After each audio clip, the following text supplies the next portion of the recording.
Assalamualaikum warahmatullahi wabarakatuh. Halo semuanya, apa saja yang akan menjadi di video ini? Assalamualaikum warahmatullahi wabarakatuh. Halo semuanya. Oke, jadi di video sebelumnya kan Tons bahas masalah beberapa makanan yang harus dihindari dan dibatasi oleh ibu hamil.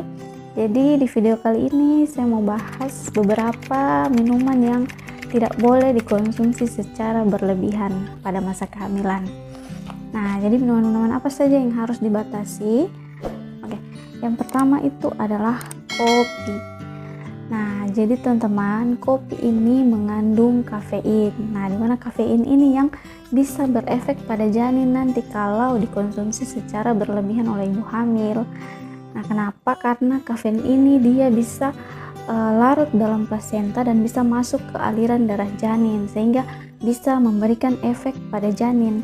Nah, jadi kafein ini kalau dikonsumsi terlalu banyak oleh ibu hamil, nantinya kafein ini akan menumpuk sehingga dia bisa masuk ke aliran darah janin melalui plasenta ya teman-teman. Nah, di situ dia nanti bisa memberikan efek yang tidak baik bagi janin. Efeknya apa saja? Bisa terjadi kelahiran prematur, bisa terjadi berat bayi lahir rendah, ya, bayi yang lahir dengan berat badan kurang dari 2.500 gram atau 2,5 kilo. Terus juga bisa terjadi keguguran teman-teman. Nah, jadi selain kopi, ada juga minuman lain yang mengandung kafein ya.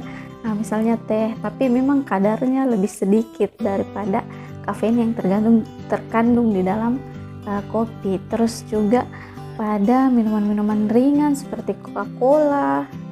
Nah, minuman seperti itu biasanya mengandung kafein juga. Jadi untuk ibu-ibu hamil yang mau minum, lebih bagus dibaca dulu kandungannya atau di kalengnya kah, di kemasannya, di depo kemasan kah, di depo kaleng tuh baca depo komposisi. Kalau misalnya ada kandungan kafeinnya, baca berapa miligram kafein yang terkandung ya.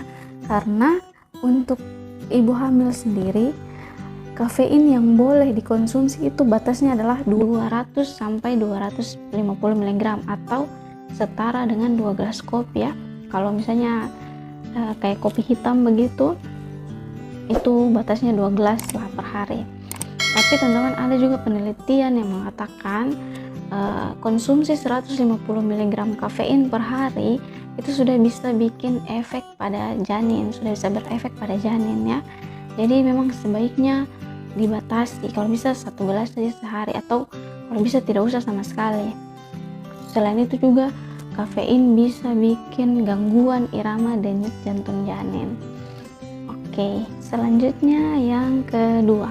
Nah, yang kedua adalah alkohol. Oke, kalau tadi kafein itu ada batas maksimal yang boleh dikonsumsi oleh ibu hamil. Nah, untuk alkohol ini tidak boleh sama sekali dikonsumsi oleh ibu hamil. Jadi biar 1 tetes pun itu tidak boleh ya, sebaiknya jangan dikonsumsi. Nah, karena alkohol ini efeknya bisa lebih keras daripada kafein tadi. Karena alkohol ini juga bisa masuk ke dalam aliran darah janin. Efek-efeknya apa saja untuk bumil-bumil yang konsumsi alkohol?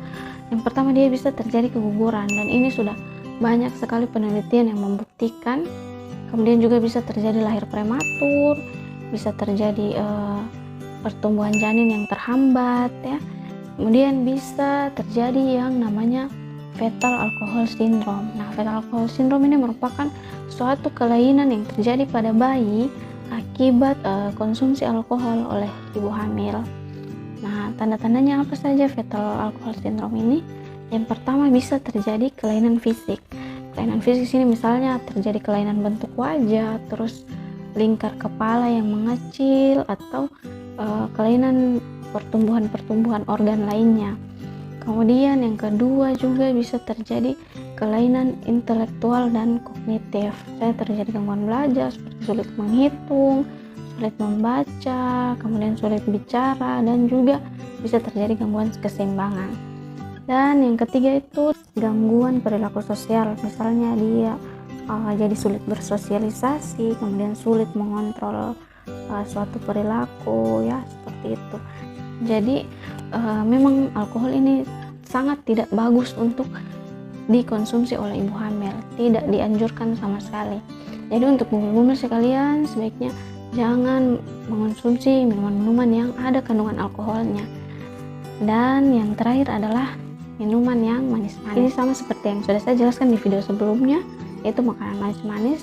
Ini juga tidak boleh berlebihan karena itu kadar gulanya yang terlalu tinggi, yang dikhawatirkan nanti bisa berefek pada janin dan ibu. Oke, jadi teman-teman, itu saja yang saya jelaskan pada video kali ini. Semoga bisa bermanfaat untuk teman-teman semua. Terima kasih sudah menonton dan wassalamualaikum warahmatullahi wabarakatuh.